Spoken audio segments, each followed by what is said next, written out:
Aujourd'hui, un nouvel emploi. 2. Arrête, laisse-moi. Je suis en train de tourner, arrête. Janine, vous vérifierez cette histoire de streptocoque, hein? Numéro 12, entrée! C'est moi. Bonjour, asseyez-vous, monsieur. Bonjour. Je suis bien dans la NPE de la cave. Ah non, vous êtes au pôle emploi de la cave, hein? Ah. Mais c'est le même endroit, c'est juste que nous avons changé de nom afin de donner l'impression qu'il est plus facile de trouver un emploi de nos jours dans le corps de la cave. Ah d'accord, c'est très bien. Bon bah voilà, je viens de l'extérieur comme vous avez pu le voir. Oui. Je suis pas de la cave, hein, je suis pas d'ici. Vous comptez quand même trouver un emploi chez la cave alors que vous venez de... J'ai un brevet des collèges de l'extérieur. Qu'avez-vous d'autre comme qualification? Un brevet des collèges. Très bien. Eh bien écoutez, je peux vous proposer 2 emplois. Nous avons 2 postes libres. Nous avons une tumeur bénigne à l'orteil droit de la cave. Et nous avons également un poste de globule rouge peintre en bâtiment. Ah bah oui, ça me fait rêver, globule rouge, oui, pourquoi pas. Très bien. Est-ce que vous avez un CV, une lettre de motivation? Oui. Oui. Bah écoutez, je vous propose de revenir nonobstant Très dès que bien. vous les aurez. Par contre, est-ce qu'il y a des RTT? Ah oui d'accord. Ah bah je vois. Vous allez tout de suite là où il faut fainéanter, vous, hein. Les gens d'extérieur, de toute façon, c'est toujours des feignasses, c'est toujours des voleurs. Regardez-vous comment vous êtes habillés, vous n'avez aucun goût, mon pauvre garçon. Est-ce que je suis belle toute nue?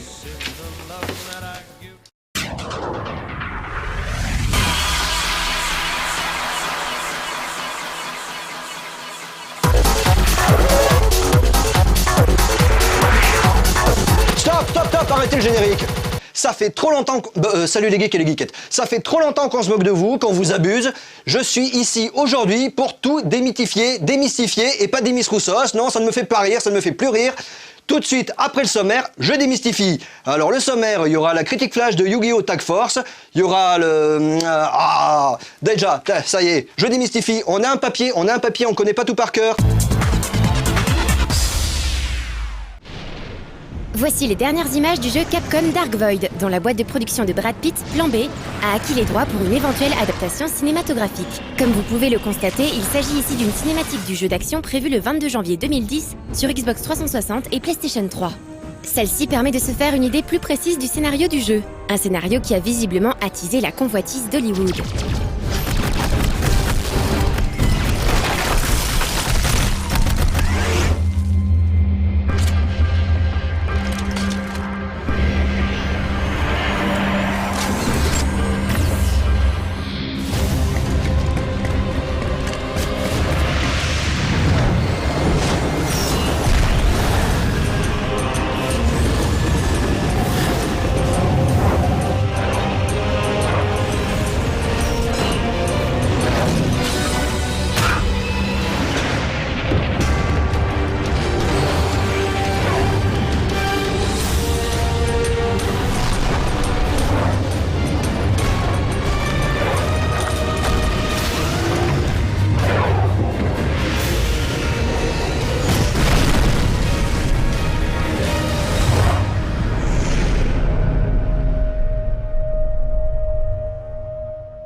L'excellent Colin McRae Dirt 2, sorti sur PS3 et Xbox 360 en septembre, sera disponible dans 2 jours, soit le 4 décembre.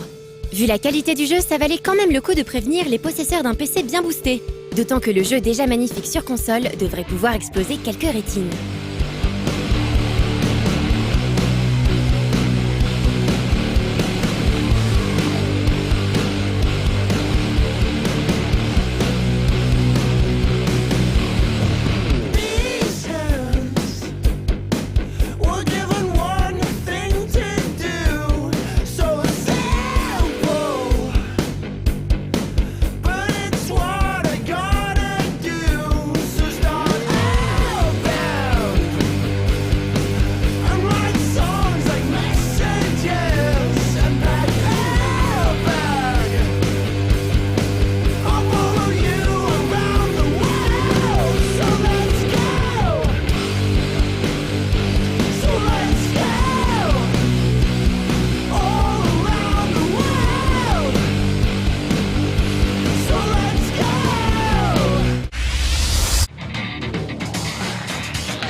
Le 29 janvier prochain sortira sur notre territoire la version revue et corrigée de Tatsunoko vs Capcom, sous-titrée Ultimate All Stars. Pour résumer, de nouveaux personnages seront disponibles, l'équilibre des forces entre les combattants a été revu et un mode en ligne a été ajouté. Pour communiquer autour du jeu, Capcom a décidé de montrer quelques images du mecha PTX 40A ainsi que de Gold Layton, le briquet géant. Sur ces quelques images, on peut apercevoir aussi 2 des 5 nouveaux arrivants, en la personne de Frank West, le héros de Dead Rising, et Tekkaman Blade, issu de l'animé du même nom. Pour avoir un aperçu de la première version de Tatsunoko vs Capcom, uniquement disponible au Japon, vous pouvez toujours visionner le pixel le concernant sur No Life Online.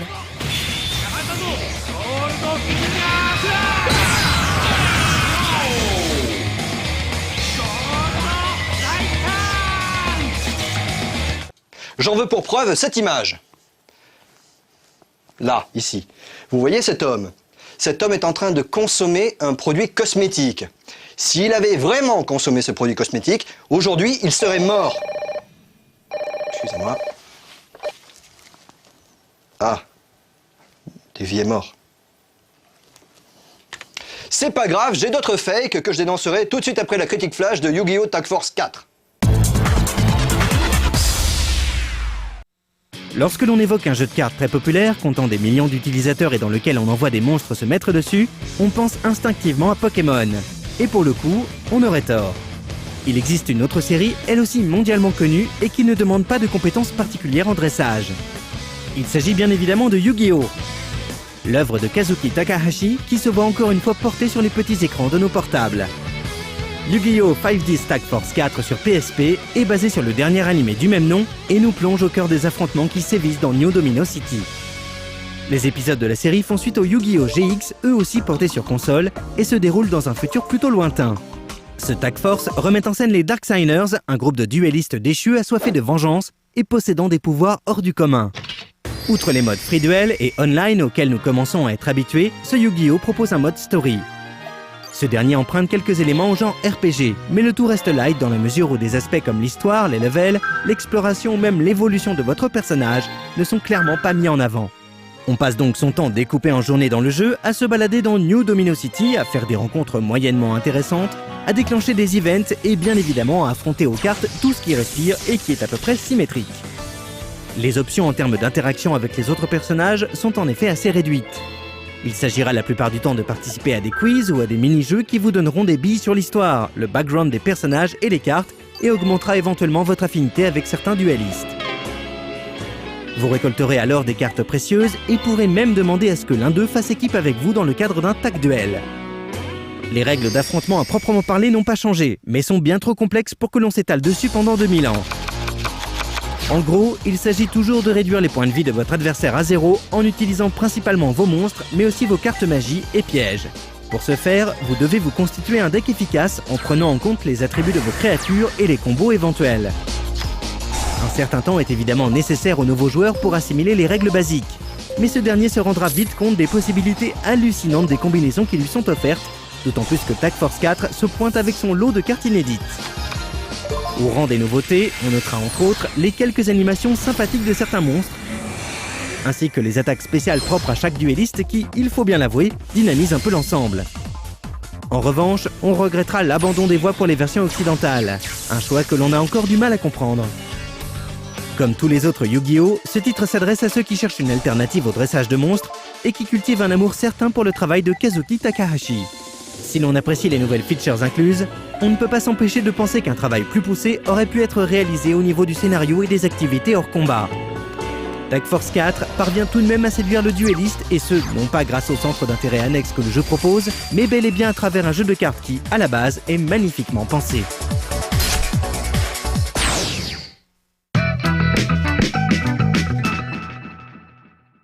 Ok, d'accord, j'ai un petit peu merdouillé sur ma première démystification, mais... Là, vous ne pouvez pas nier. Regardez. Vous voyez le t-shirt que porte Pili? I Kill Laura Palmer. J'ai reçu un courrier que je vous livre à présent. Cher Benoît, j'ai aperçu Pili portant un t-shirt I Killed Laura Palmer. Or, à l'heure du crime, Pili était dans mon cours de danse en train de réviser ses claquettes pour la fête de fin d'année. Voilà. Ce fake-là, il est démonté. Et tout de suite, on retrouve Vue Subjective Mini.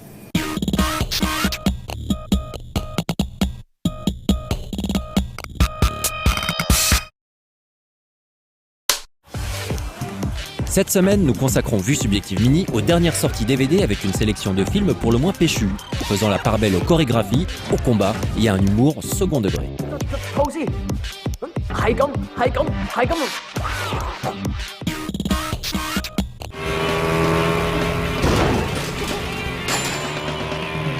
Disponible depuis le début de l'automne, le premier film de Crow Zero ressort aujourd'hui spécialement pour les fêtes dans un coffret accompagné de sa suite. Réalisé par le prolifique Miike Takahashi, ces films sont une adaptation des mangas de baston lycéenne Crows et Worst de Takahashi Hiroshi.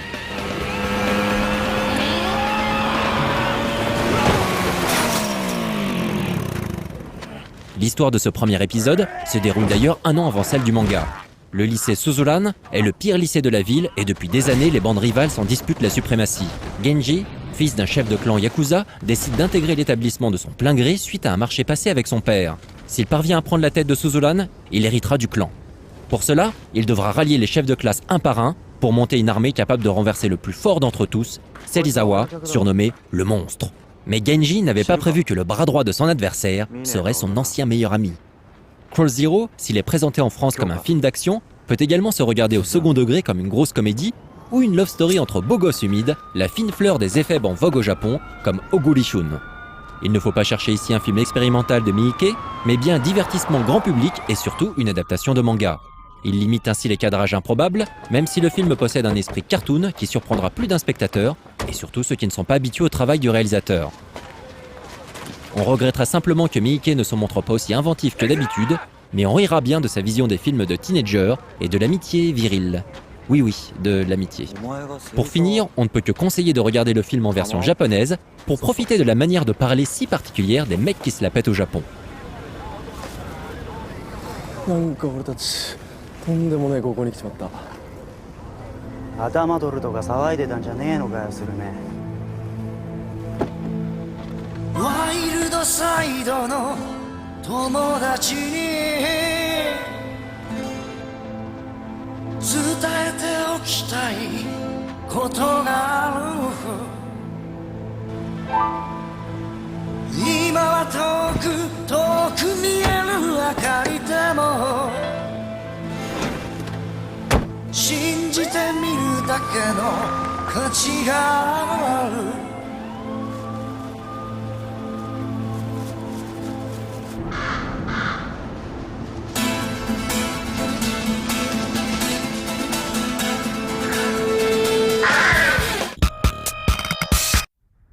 Allez, on regarde maintenant la bande-annonce du deuxième film qui sera critiqué dans le prochain numéro de Vue Subjective Mini.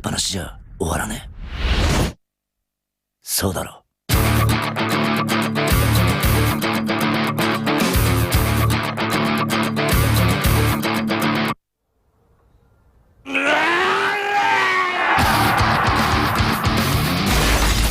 全部壊してゼロになれ。クローズゼロ2。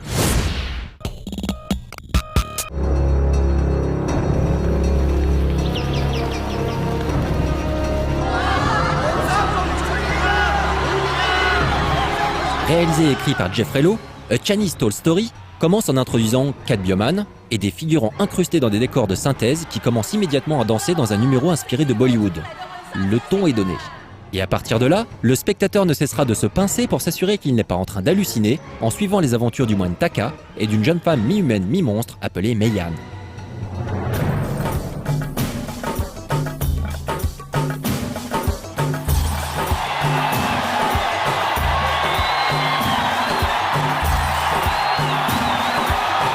Nanar hallucinant qui ferait passer Dragon Ball Evolution pour un bon film, A Chinese Tall Story fait la part belle aux effets spéciaux cheapos à peine digne d'une cinématique PlayStation et constitue en soi une expérience autre, très éloignée cependant du cinéma.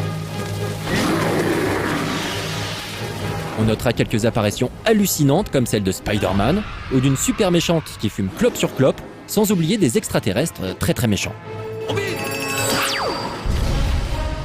Le making-of proposé sur le DVD est en fait une sélection de 16 minutes de rush sans interview. C'est bien dommage, on aurait adoré voir le cast vanter les mérites du film. Ah, et comme tout le monde, Joe Hisaishi cachetonne en réalisant l'une de ses BO les moins inspirées, mais on ne peut guère lui reprocher.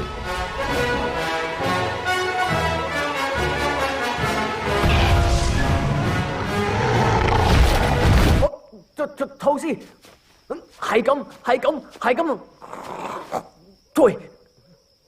Đặc嘅，似吐痰多過吐絲喎。為咗唔空，硬身俾你埋佢噶啦。啊！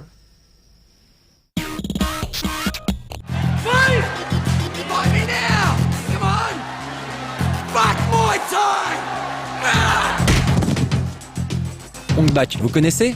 Film thaïlandais réalisé en 2003 par Pracha Pinkayu et distribué en France par EuropaCorp, la société de production-distribution de Luc Besson, il avait révélé l'acteur Tony Jaa, spécialiste du Muay Thai.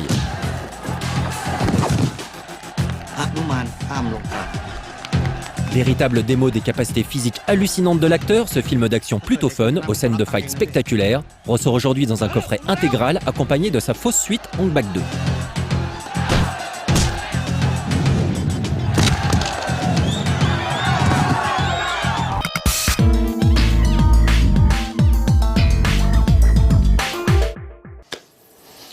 Encore un fake qui tombe. On dit toujours, Caro, elle est sympa. Caro! Caro! Caro! Benoît? Ah. Oui? Caro, excuse-moi de te demander ça. Est-ce que tu pourrais me prêter ta voiture? J'ai pas de voiture. Et j'ai pas le permis, si t'as oublié. Voilà. Vous voyez bien, Caro, elle est pas sympa. Tout de suite, on retrouve Julien Pirou, la Minute du Geek, les orques. Pour te faire pardonner quand même, tu ferais pas un petit resto avec moi? Je suis désolée, mais il y a ta petite amie qui m'attend, dans une chambre d'hôtel.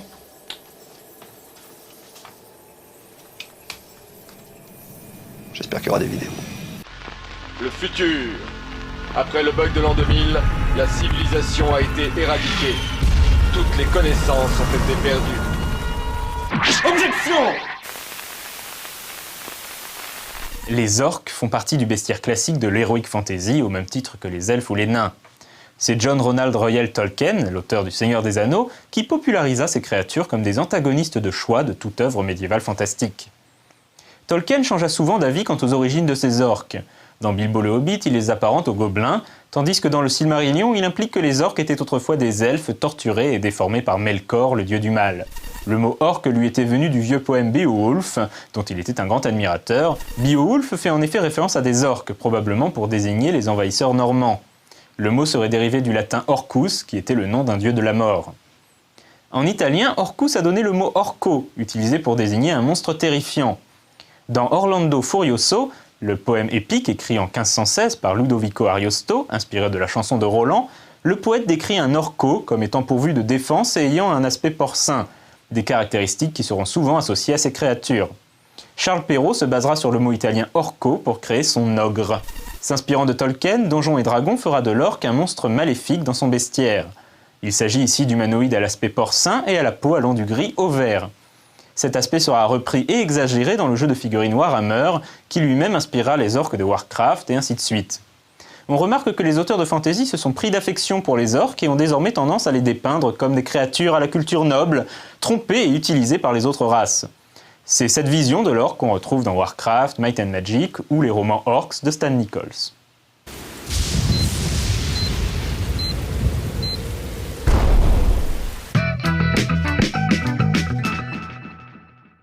Pardon, je suis encore tout émoustillé par la dernière démystification. Mais celle-ci me fait complètement sortir de mes gonds. Voyez, là, j'annonce que je suis sur une Wii Balance Board. C'est du chiquet, c'est du pipeau. J'en ai même pas. Si, j'en ai eu une fois, mais je suis tombé, alors depuis je l'ai balancé. Ça tombe bien, c'est une Wii Balance Board. Et tout de suite, nous retrouvons le Tokyo Café, mais je suis quand même très chonchon. Il y a quand même Mademoiselle Suzuka, ça déchonchonne.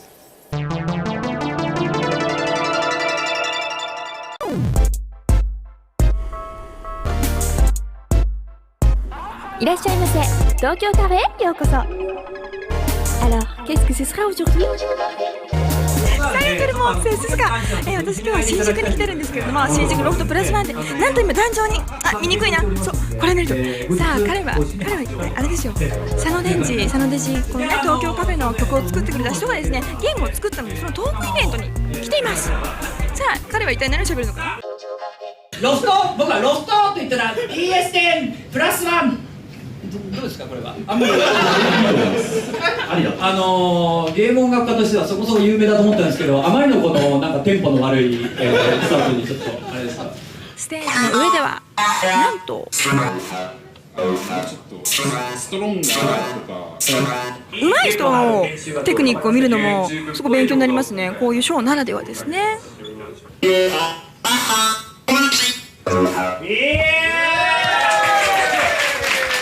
れです実はねフランスのですねテレビ局ノーライフさんもですね来てるんでもうねフランスといえばねダフトパークですからね。トランスなんだっけ？エクスチェンジ立て上げるんで欲しい方いたら受信してください。すごい企画ですね。これでみんなもこう今のデータを自分の DS10 プラスに入れられるんですね。すごいね、もらえちゃう。で今聞いてもらったように DS10 プラスだとこう自分で声も作れちゃう。ステージにいらっしゃるのはコルグの金森さんで、彼なりのコルグの人のテクニックをこう皆さんに見せてくださいます。はい、対抗して、これ1台だけですか？1台だけです。ね、いいですか？行きましょうか。はい、行きます。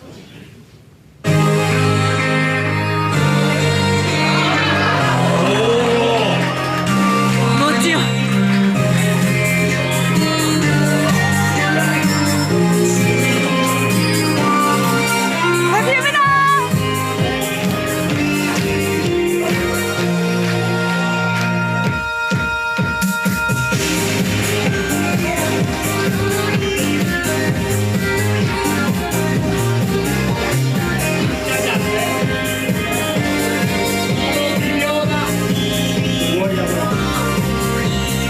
本当にもうゲームじゃないシンセサイザー、本当にシンセサイザーですねこれ。奥を下げていくとちょっと男っぽい感じになりますね。これを上げていくとちょっと女性っぽい感じ。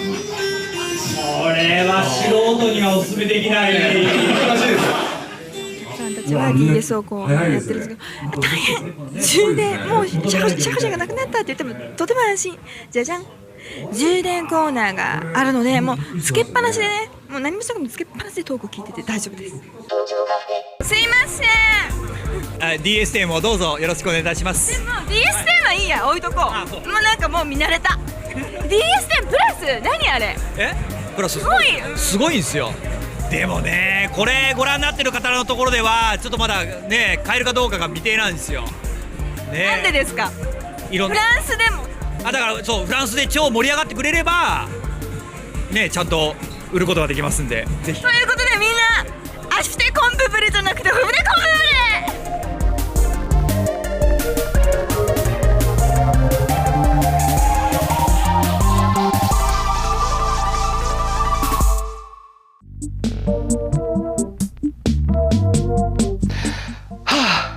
Si vous saviez ce que c'est bon quand même.